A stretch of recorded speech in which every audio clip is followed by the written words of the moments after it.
তো ছাত্রছাত্রীরা, তো আজকের পর্বে আলোচনা করব তোমাদের সেকেন্ড সামেটিভ ইভালুয়েশন, অর্থাৎ তোমাদের দ্বিতীয় পর্যায়ক্রমিক মূল্যায়ন, তার ইংলিশ অর্থাৎ ইংরাজি বিষয়ের যে প্রশ্নপত্র তা নিয়ে আজকের এই পর্বে আলোচনা করব। শ্রেণী সপ্তম, তোমাদের কিন্তু 50 নম্বরের পরীক্ষা হবে, তোমরা এটা প্রত্যেকেই জানো। সময় 1.5 ঘন্টা, এবং এর যে প্রশ্ন সেটটা, যে প্রশ্নগুলো রয়েছে তার উত্তরগুলি নিয়ে আজকের এই পর্বে আলোচনা করছি। অবশ্যই পর্বটি প্রথম থেকে শেষ পর্যন্ত দেখো এবং প্রত্যেকটা উত্তর প্রশ্ন সহ তোমরা রেডি করে নাও। এখান থেকেই তোমরা কিন্তু প্রশ্নগুলো পেয়ে যাবে। তো দেখো, প্রথমে সেকশন এ, এই সেকশন এর মধ্যে যে পার্টটা রয়েছে সেটা হচ্ছে রিডিং কম্প্রিহেনশন। এটা একটা সিন অংশ দেওয়া, তোমাদের বইয়ের অংশ থেকে নেওয়া। এইটা যেটা দেখা যাচ্ছে, এটা তোমাদের read the following passage and answer the questions given below, মানে এই টেক্সটটা তোমরা ভালো করে পড়ে নিয়ে তারপর যে প্রশ্নগুলো রয়েছে তার উত্তরগুলো সমাধান করতে বলা হচ্ছে। সেক্ষেত্রে তোমরা এই যে প্রশ্নগুলো, যে প্যারাগ্রাফটা রয়েছে এটা দেখে নাও। এটা আমি পড়ে নিয়েছি, তোমরা অবশ্যই পড়ে নেবে, তারপর কিন্তু অ্যান্সারগুলো করবে। A, tick the correct alternatives. 3টে প্রশ্ন রয়েছে। প্রথম প্রশ্ন, Sher Khan was the name of a, উত্তর tiger. 2, father wolf heard the sound of a, এটা করো tiger below in the valley. 3 রয়েছে, Tabaqui was the name of a jackal. ঠিক আছে, এরপরে B, complete the following sentence with information from the text.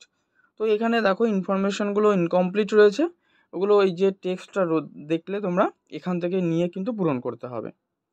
তাহলে বলা হচ্ছে টাবাকু ইনফর্ম দ্যাট, তো তারপরে কি লিখবে? লিখবে যে Sher Khan, the big has shifted his hunting grounds and will hunt among these hills for the next moon. 2 number, the law of jungle was কি, যে Sher Khan has no right to change his quarters without due warning.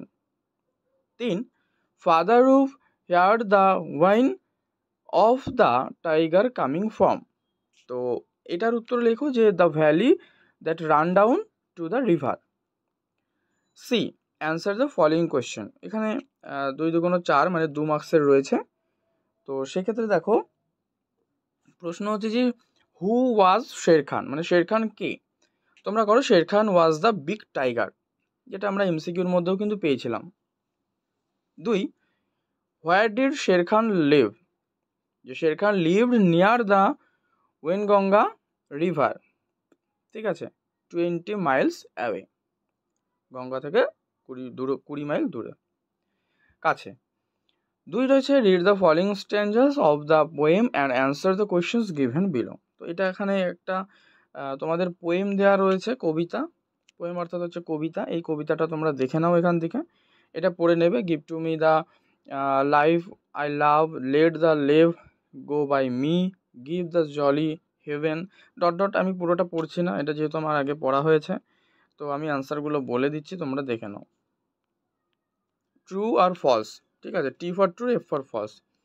তো বলা হচ্ছে the Bhagwan desires a small river falling near me, এটা করো সঠিক। 2, he wants bare sky over his head, false. The Bhagwan dislikes to sleep in the bush, এটা করো false. 4, he wants to see the stars while he is in bed, এটা করো সঠিক।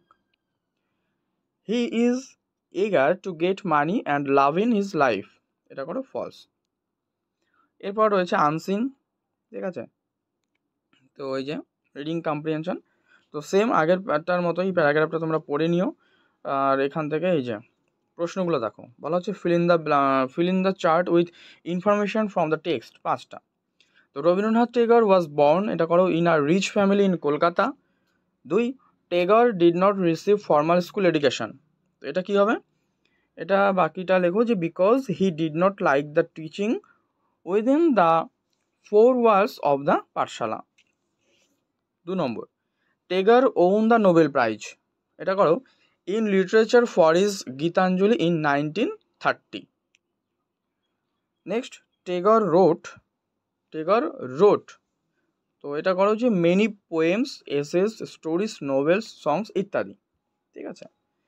হি established, কি সে প্রতিষ্ঠা করেছিল কিন্তু Visva Bharati university for higher education, মানে উচ্চশিক্ষার জন্য। বি দাগ, complete the following sentence with information from the passage. 5টা রয়েছে এখানে। 1, Tagore started to write poems from, এটা করো যে, আচ্ছা এটা কি বলছে সঠিক অ্যান্সারটা, তাই তো, প্যাসেজ থেকে নিয়ে লিখতে। তাহলে দেখো আ ভেরি আর্লি এজ। 2 হচ্ছে in his childhood Tagore did not like, এটা করো teaching within the 4 walls of the Pathsala.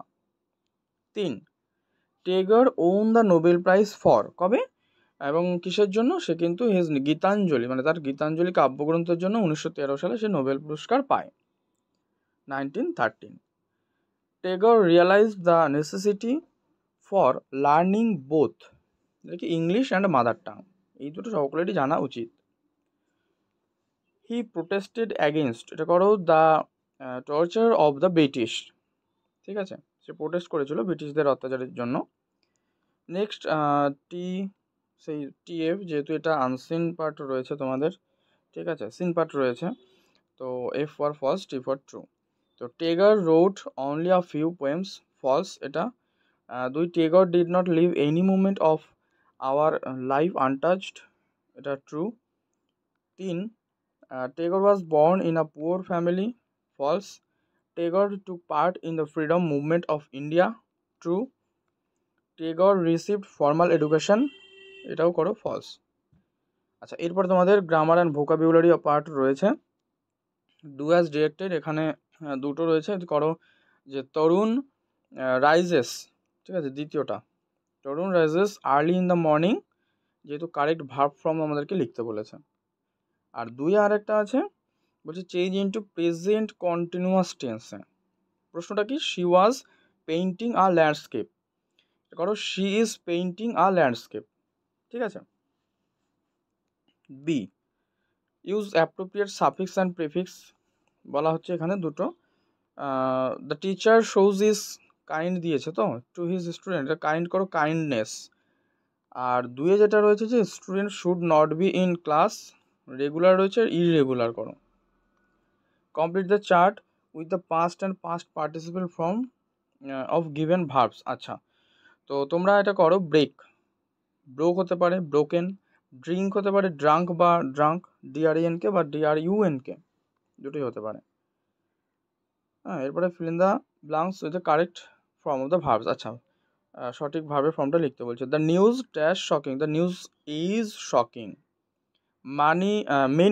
Many woman today work outside the home, outside home, এটা ডিটা হবে না, ঠিক আছে, outside of the home. Feel in the blanks with appropriate article preposition, এটা করো যে the old man died of corona, এই যে অফ হবে। 2 হচ্ছে the Ganga is a sacred river, ঠিক আছে। আচ্ছা, এখানে হচ্ছে এইটা ছিল দা। আর লাস্টে রয়েছে write an application letter to the headmaster of our school requesting for a leave and on account of marriage ceremony at your home. তো এটার জন্য 10 নম্বর রয়েছে। তো তোমরা এর উপরে লিখবে একটা অ্যাপ্লিকেশন লেটার, যেটা বলে। তো এই হচ্ছে তোমাদের প্রশ্নপত্র আমি আলোচনা করলাম, এটা একটা মডেল বা নমুনা প্রশ্নপত্র হিসেবে তোমরা প্র্যাকটিস করবে। অবশ্যই এখান থেকে কিছু প্রশ্ন পেতে পারো তোমরা, তবে প্র্যাকটিস করে রেখো। পর্ব ভালো লাগলে প্রত্যেকে কিন্তু তোমরা লাইক করবে, শেয়ার করবে, চ্যানেলে নতুন হলে অবশ্যই সাবস্ক্রাইব করে রাখবে।